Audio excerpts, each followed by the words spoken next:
Gerakan separatis ini sebenarnya telah wujud sejak beberapa dekad lamanya. Terdapat sebilangan rakyat Sabah dan Sarawak yang sering melong-longkan gerakan ini kerana dikatakan mahu memerintah negara sendiri.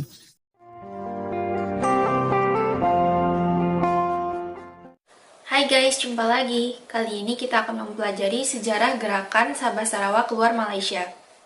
Tapi sebelumnya marilah kita ikuti berita tuntutan hak Sabah dan pemberian dana khusus untuk Sabah. Negosiasi semacam pembagian hasil ini rutin dilakukan. Kita tahu bentuk pemerintahan Malaysia adalah federasi, dan Sabah Sarawak merupakan wilayah yang ikut mendirikan Malaysia. Yuk kita simak beritanya ya. Dalam satu kenyataan, Ketua Menteri Datuk Seri Haji Jin Noor berkata Sabah turut mengalu-alukan keputusan Jawatankuasa Teknikal Perjanjian Malaysia 1963 MA 63 seperti diumum Timbalan Perdana Menteri Datuk Seri Fadilah Yusof semalam. Katanya usaha Sabah tidak akan terhenti sehingga mendapat apa yang menjadi miliknya seperti termaktub dalam Perjanjian Malaysia 1963 MA 63. Tegasnya pendirian kerajaan Sabah tidak pernah melepaskan haknya terhadap 40% hasil yang dikutip di negeri itu. Bayaran khas RM300 juta yang diberikan Kerajaan Persekutuan dilihat penyelesaian bersifat interim. Katanya rundingan masih dilakukan Jawatankuasa berasingan bagi menentu dan memutamatkan formula untuk bayaran khas tahunan kepada Sabah dan Sarawak dalam masa setahun. Justru Sabah akan terus memperjuang kelaikan bayaran khas mengikut perkara 112C dan D Perlembagaan Persekutuan. Itulah guys masalah tuntutan terhadap Persekutuan Malaysia. Pemenuhan hak Sabah dan Sarawak sesuai perjanjian terkadang kurang memuaskan rakyat di wilayah ini. Hal itulah yang sering memancing gerakan untuk keluar dari Malaysia. Ada video menarik mengenai hal ini. Yuk kita simak ya. Jadi, di dalam video ini, saya akan terangkan mengapa terdapat sebilangan rakyat Sabah dan Sarawak yang ingin keluar dari Malaysia. Sebelum saya mulakan penafian, video ini bukanlah bermaksud saya bersetuju dengan gerakan tersebut, namun ia lebih kepada penerangan beserta sejarah-sejarah yang menjurus kepada terjadinya gerakan tersebut. Oleh itu, mari kita teruskan.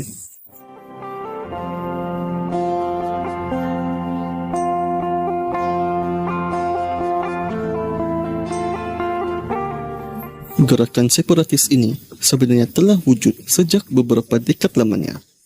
Terdapat sebilangan rakyat Sabah dan Sarawak yang sering melong-longkan gerakan ini kerana dikatakan mahu memerintah negara sendiri selain Malaysia.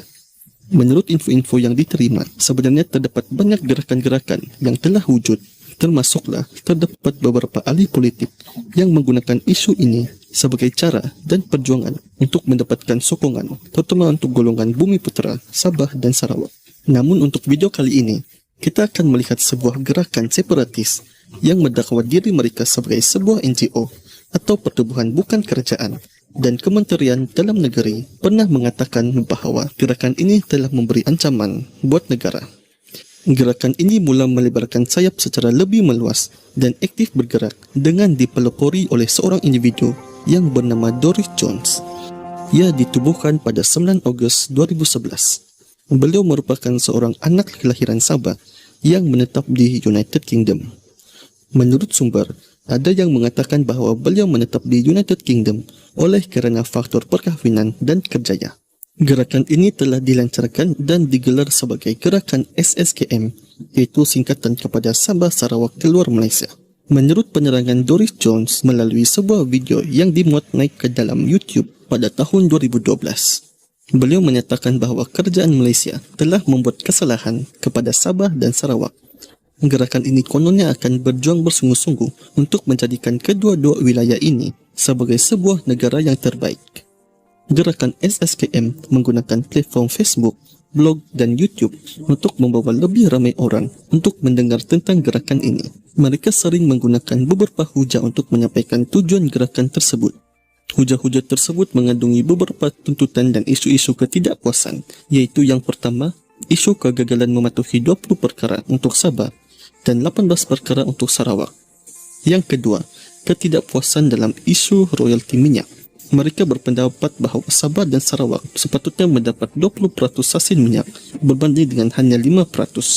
Ketiga, isu pengagihan kekayaan yang tidak sama rata yang menyebabkan Sabah dan Sarawak ketinggalan berbanding dengan Semenanjung.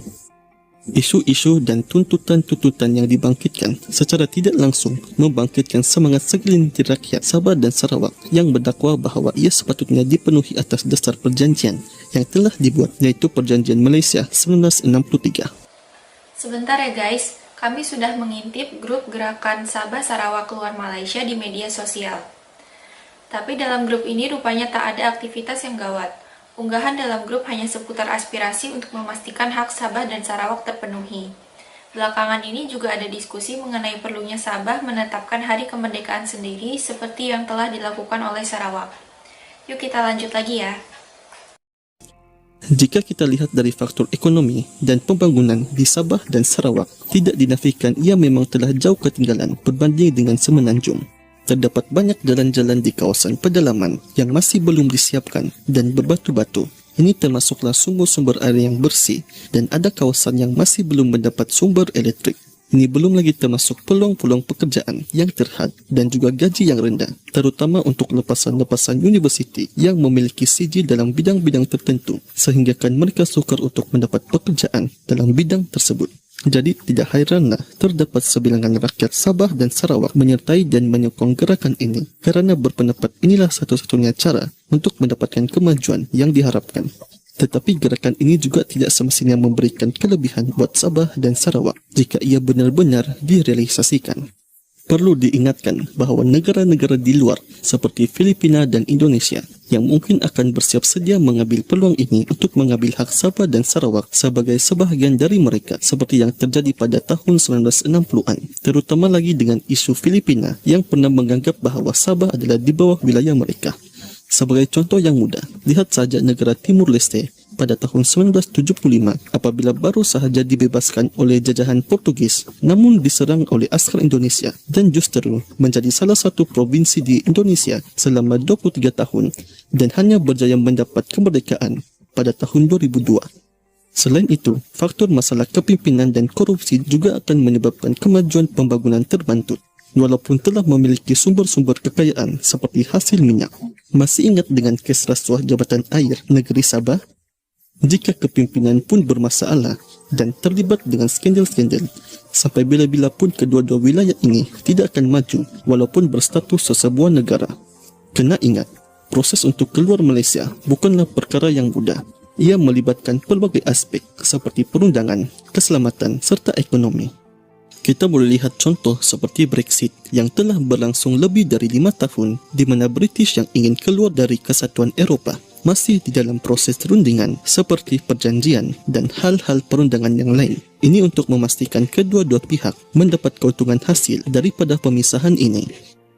Untuk memastikan hak rakyat Sabah dan Sarawak terus terbela, pihak kerajaan dan pihak yang berkaitan seharusnya mempunyai inisiatif untuk memperbaiki jurang pembangunan.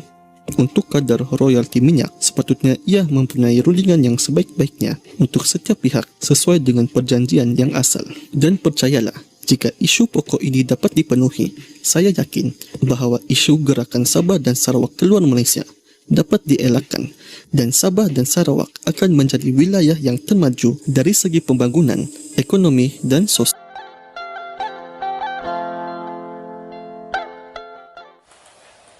Itulah guys sejarah dan perkembangan gerakan Sabah Sarawak keluar Malaysia. Untuk sementara ini tampaknya tidak ada yang gawat betul. Artinya Sabah Sarawak masih nyaman bergabung Malaysia. Dan semoga Sabah Sarawak makin maju dan sejahtera. Terima kasih sudah menonton sajian kami. Sampai jumpa lagi.